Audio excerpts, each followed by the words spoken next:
bulan yang suci dan penuh ampunan, bulan mulia ditutupnya pintu neraka. siapa yang ingin memasuki surganya, ayo berlomba mendapatkan rahmatnya.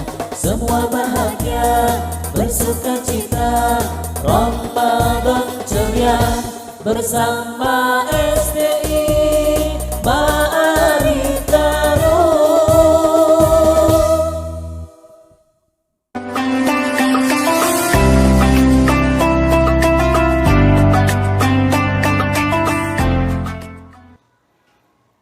Assalamualaikum warahmatullahi wabarakatuh. A'udzu billahi minasyaitonir rajim. Bismillahirrahmanirrahim. Alhamdulillah, wassalatu wassalamu ala Rasulillah Sayyidina Muhammadin ibni Abdillah. La haula wala quwata illa billah. Amma ba'dah. Pemirsa yang dirahmati Allah Subhanahu wa taala. Setiap manusia yang hidup di muka bumi ini dalam dinamika kehidupannya pasti akan menjumpai ujian, pasti akan menemui cobaan-cobaan. Setiap manusia dalam mengarungi bahtera rumah tangganya pasti akan menemui cobaan-cobaan dan ujian. Jika Anda ingin hidup tentram, hidup yang penuh dengan kedamaian tanpa ujian dan tanpa cobaan, Anda jangan tinggal di dunia, jangan hidup di dunia, tapi silahkan hidup di surga. Karena di surga itulah tempat kedamaian,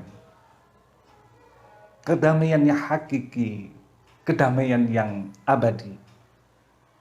Tanpa kita temui ujian, tanpa ditemukan cobaan.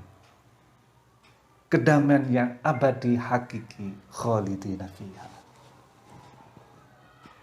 Maka suatu saat Imam Ahmad suatu ketika ditanyai oleh murid-muridnya, "Wahai Imam Ahmad, mata yajidu al-abdu ta'mar rohah." Wahai Imam Ahmad, kapan manusia itu akan menemukan rasa kedamaian, rasa ketenangan yang abadi? Faqal, ninda awwali qadamin yadauha fil jannah. Imam Ahmad menjawab, manusia akan menemukan kedamaian yang abadi tanpa cobaan, tanpa ujian, ketika manusia itu telah menapakkan telapak kakinya di pintu surga. Artinya, ketika kita berkomitmen masih hidup di dunia, ketika kita masih bernafas di dunia, maka pasti kita akan menjumpai ujian dan cobaan. Lantas kenapa di kehidupan manusia ini Allah menciptakan ujian dan cobaan itu? Alif Lam Mim. Ahasiban nasu ayyutraku ayyaqulu amanna wa hum la yuftanun. Wa laqad fatannal ladzina min qablihim fala ya'lamannallahu alladzina shadaqu wa la ya'lamannal kadhibin. Alif Lam Mim. Ahasiban nasu ayyutraku ayyaqulu amanna wa hum la yuftanun.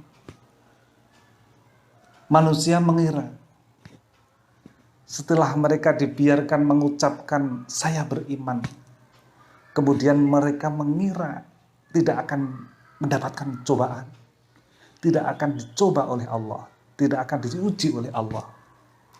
Padahal walaqad fatannal ladzina min qablihim. Allah benar-benar telah menguji orang-orang sebelum mereka. Kenapa Allah menciptakan ujian ini? Fala ya'lamannallahu alladhina shadaqu wa la ya'lamannal kadhibin. Karena sesungguhnya Allah tahu, benar-benar tahu terhadap orang-orang yang memang benar, dan Allah benar-benar tahu terhadap orang-orang yang berdusta. Ayat ini Ibnu Katsir memberikan penafsiran sebagai berikut. Bahwasanya maksud dari ayat ini, Allah Subhanahu wa ta'ala pasti akan menguji hamba-hambanya yang ada di muka bumi ini yang beriman sesuai dengan kadar iman masing-masing. Jadi semakin berkualitas iman seseorang, maka pada saat yang sama ujian yang diberikan oleh Allah juga akan semakin berat. Hal ini senada dengan hadis Nabi Muhammad SAW. Beliau bersabda, asyadun nasi bala'an al-anbiya'u. Manusia yang paling berat cobaannya itu adalah para nabi. Seperti kisah-kisah yang telah kita ketahui bersama. Tsumma sholihuna, kemudian orang-orang solih setelah para nabi. Tsummal amthal fal amthal. Kemudian orang-orang yang serupa, yang sama dengan para solihun, kurun-kurun setelahnya. Yubtala rajulu ala hasabi dinihi. Manusia itu oleh Allah diberi ujian. Seberapa berat ujian itu sebenarnya tergantung dengan seberapa kuat dan seberapa kualitas agamanya. Fa in kana fi dinihi sholabatun zida fil bala'i.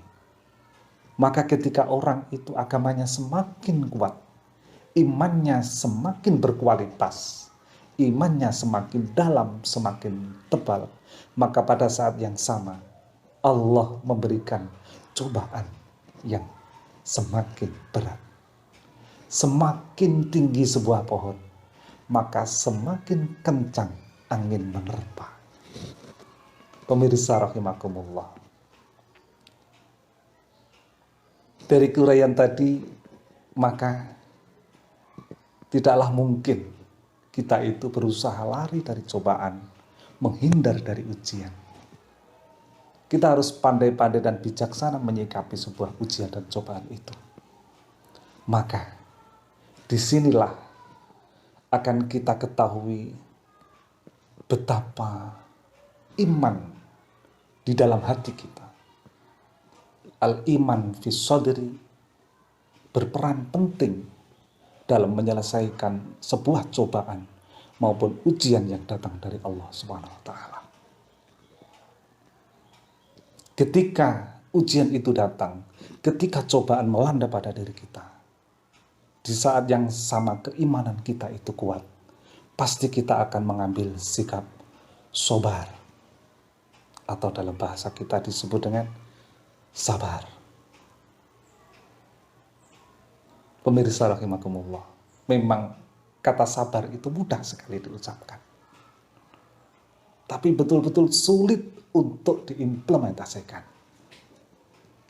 Ketika ada saudara yang mengeluh, istri sedang sakit mengeluh, anak mengeluh, tetangga mengeluh, dengan mudahnya kita mengatakan sabar.